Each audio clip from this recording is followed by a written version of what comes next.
again, football fans. Welcome to a special Halloween edition of Friday Night Varsity Preview. I'm Rachel George, joined by sports editor Dan Spears. If Aaron's doing his job right, we should look a little different, a little spooky this time around.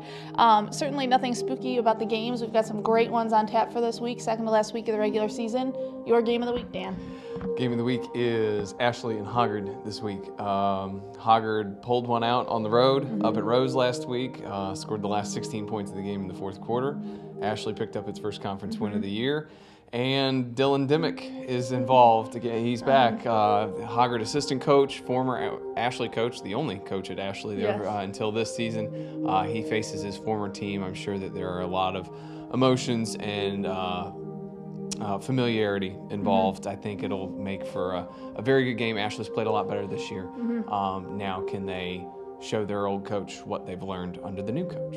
That's right. It should be a good one. And definitely, I know we've been talking about it in the office, Hoggard playing better, has gotten better as the season has gone on, went 2-4 non-conference, but are now over 500, so they've definitely improved and could be going into the final week of the season undefeated in the conference. We kind of wrote them off, and they got healthy. We did talk about that a couple weeks ago. They got healthy, and they've played a lot better since then. They've done what they needed to do, and good for them, and good for them to keep everybody honest. And now they're one win away from playing Hanover for all the marbles again, and at that point they've really got to like where they are. That's right. Well, my game of the week, we'll switch over to the Tri-County, and you were a little surprised I picked this one. It is not the best game, I will say that. Wallace Hill is at Union. I picked it because of what it means.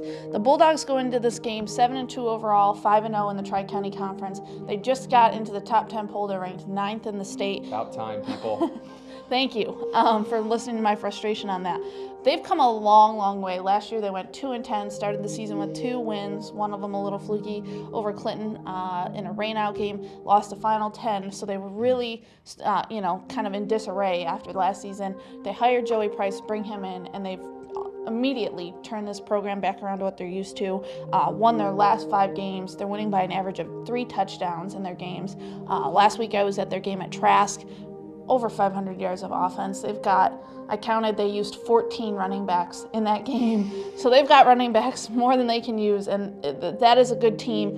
If Wallace wins, it can lock up at least a share of the conference title. If Wallace wins and James Keenan loses, it's theirs because they have the tiebreaker with Pender, who is also a game back. So definitely a big game for the Bulldogs. Normally, you'd be worried about a letdown in a game like this after playing Pender and Trask, 2 local rivals in back-to-back games. This is not a big rivalry for them, but I don't think that that's going to be an issue here. I think that they're going to go out and clobber Union like they should. Pender put up 63 points on this team last week. Right.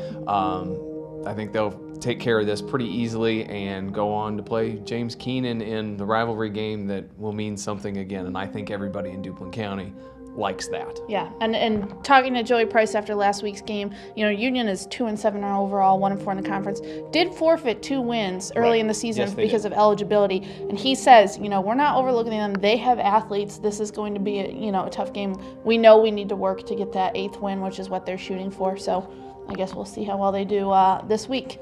Let's take a look at the rest of the games on the schedule. As Dan mentioned, Ashley is at Hoggard. Also in the Mid-Eastern, Laney is at New Bern. Rose is at New Hanover. The Wildcats trying to stay perfect and go into the final week. I think they will. Rose is starting to get banged up. Their offense is really struggling. I think you said they're on their 4th quarterback now for the season. And against Hanover, you've got to have a quarterback. Otherwise, you are in trouble. They should. You are not running. No, you will not. No. In the Waccamaw, South Brunswick is at East Bladen. The Eagles can clinch the conference title with a win in that game. South Columbus is at Whiteville. Big rivalry a week early. West Bladen is at West Brunswick. Over in the Tri-County, Hopton is at James Keenan. Tigers need to win to still be in contention next week for a title. Pender is at Lakewood. Wallace at Union, and Trask at Midway.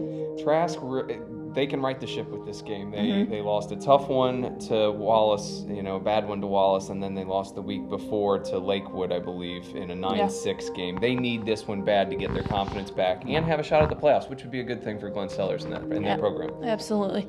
Over in the Three Rivers, West Columbus is at St. Paul's. Fairmont at East Columbus. Gators in the hunt for their first ever conference title. In the East Central, Northside is at Topsail. East Duplin can clinch an East Central title with a win at Richlands on Friday. In other games, Ravenscroft is at Harrell's Christian and Southwest Onslow is at Dixon.